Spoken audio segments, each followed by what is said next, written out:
जय हिंद दोस्तों, स्वागत है आपका हमारे YouTube channel railway success point में। दोस्तों आज हम बात करने जा रहे हैं आरआरबी ग्रुप डी लेवल 1 जिनकी वैकेंसीज का अनाउंसमेंट हो चुका है और आरआरबी द्वारा ऑफिशियल नोटिस भी जारी कर दिया गया है। जो नोटिफिकेशन है भर्ती बोर्ड का CEN 08/2024 वह भी पब्लिश कर दिया गया है और जल्द ही फॉर्म ओपनिंग लिंक भी, इनके फॉर्म भरने के लिए जो लिंक है वो भी ओपन कर दिया जाएगा। ठीक है, तो दोस्तों आज हम इसमें बात करने जा रहे हैं कि किस जोन में कितनी वैकेंसी है और किस कैटेगरी में कितनी वैकेंसीज है। ठीक है, तो दोस्तों हम एक पार्ट और लाएंगे जिसमें हम कैटेगरी वाइज और उसकी जो यानी कि पोस्ट वाइज वैकेंसी है उनकी भी चर्चा करेंगे।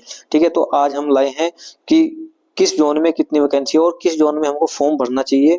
ठीक है, कौन सा जोन रेड जोन रह सकता है। तो आइए देखते हैं दोस्तों इस वीडियो में। मैं रजत कुमार पॉइंट्समैन स्वागत करता हूं आपका। तो देखिए सबसे पहले बात कर ली जाए railway level 1 group D vacancy 2025 zone wise. ठीक है, अवेलेबल वैकेंसी चार्ट, ये हमारा चार्ट है। ठीक है, अब बात कर ली जाए साउथ वेस्टर्न रेलवे हुबली।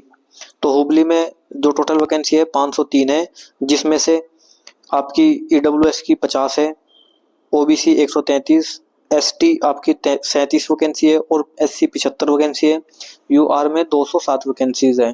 ठीक है, इसी प्रकार बात कर ली जाए ईस्ट सेंट्रल रेलवे, ये आपका भुवनेश्वर है, 405 यूआर में, 139 एससी में, 67 आपकी एसटी में, 257 ओबीसी, 96 वैकेंसी आपकी ईडब्ल्यूएस में, टोटल 964 वैकेंसी आई है।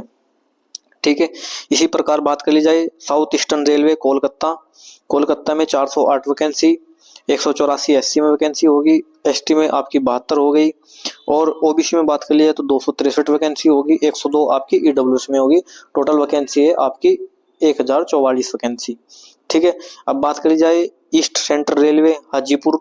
अब ईस्ट सेंट्रल रेलवे हाजीपुर में बात करी जाए टोटल वैकेंसी यूआर में 518, एससी में 186, एसटी में 92 वैकेंसी, ओबीसी में 333 वैकेंसी और ईडब्ल्यूएस में 121 वैकेंसी।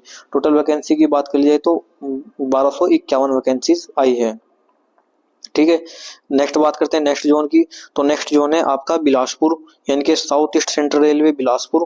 बिलासपुर में बात करी जाए 578 वैकेंसी, 190 आपकी एससी में, 93 वैकेंसी एसटी की है और 346 वैकेंसी ओबीसी में है और 130 वैकेंसी आपकी ईडब्ल्यूएस में। टोटल वैकेंसी 1337 वैकेंसीज का अनाउंसमेंट हुआ है। ठीक है दोस्तों, अभी हमको लग रहा है कि ये वैकेंसी इतनी हमारे पास है, पर इनमें से एक सर्विसमैन के पास 503 में से 101 है और CAA यानी कि जो ये होते हैं आपके, ये एक्ट अप्रेंटिस वाले होते हैं। ठीक है, ये एक्ट अप्रेंटिस वाले होते हैं, इनके पास 101 वैकेंसी, इसमें से 193 वैकेंसी। तो ठीक है, ये भी इनके पास होया करती है। ठीक है, इसके बाद बात कर ली जाए आपकी गोरखपुर में। तो north east railway Gorakhpur 598 UR की है, 215 एससी की है, 100 यानी कि 134 एसटी में है, ओबीसी में 285 वैकेंसी है और ईडब्ल्यूएस में बात कर लिए तो ईडब्ल्यूएस में आपकी 122 वैकेंसी। टोटल वैकेंसी आपकी 1370 वैकेंसी इसमें आई है। ठीक है, नेक्स्ट जोन की बात कर ली जाए तो नेक्स्ट जोन है आपका,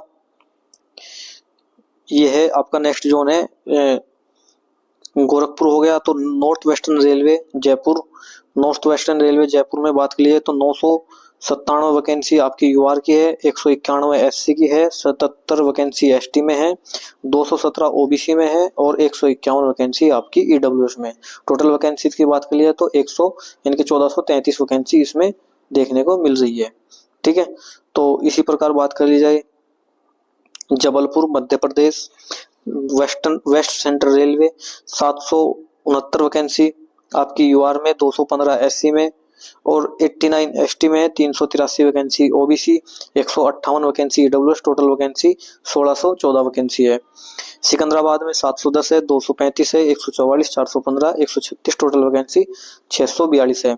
इसी प्रकार कोलकाता में टोटल वैकेंसी ये दी गई है आपकी।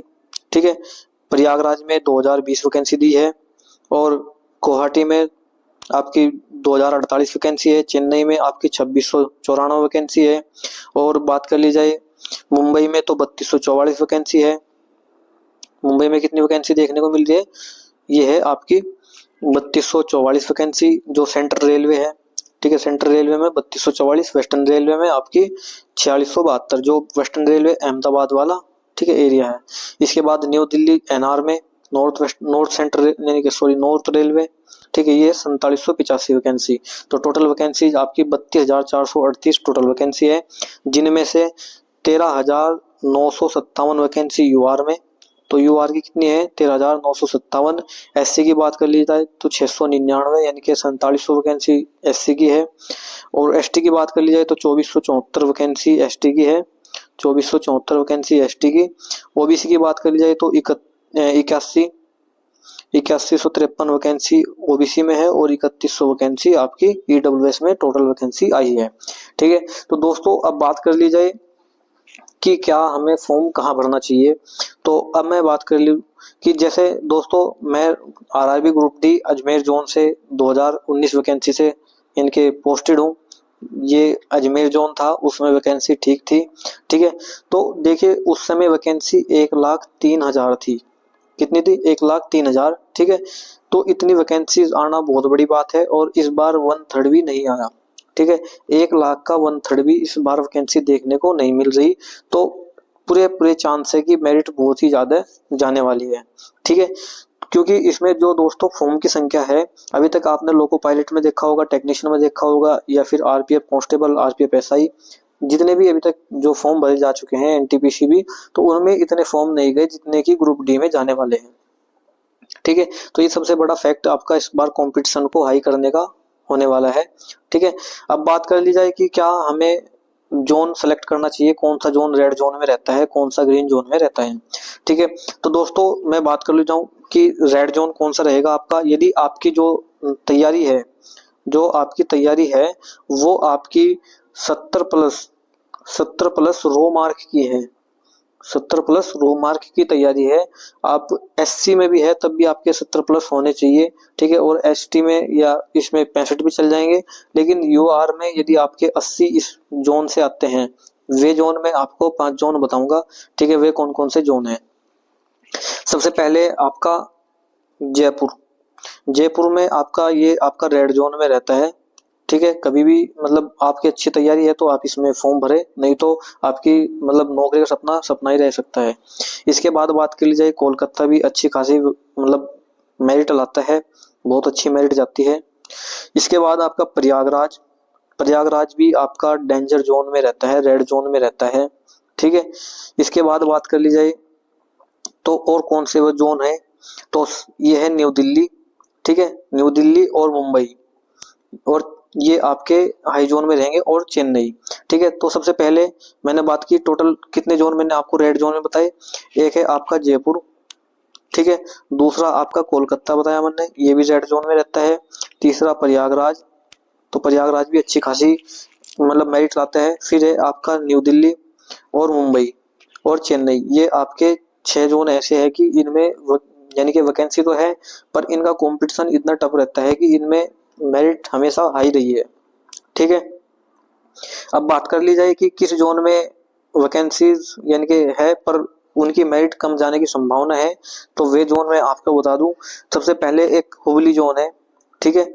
हुबली, ये भी वैकेंसी कम ही मतलब वैकेंसी कम है, 503 वैकेंसी है, पर मेरिट थोड़ी इनसे कम जाती है। इसके बाद बात कर ली जाए बिलासपुर, बिलासपुर भी मतलब ज्यादा मेरिट नहीं जाती पर फिर भी नॉर्मल मॉडरेट में रहती है। तो देखिए दोस्तों ग्रीन जोन तो हमने बात की कि कौन सा जोन ग्रीन जोन में, कौन सा जोन रेड जोन में रह सकता है, ठीक है।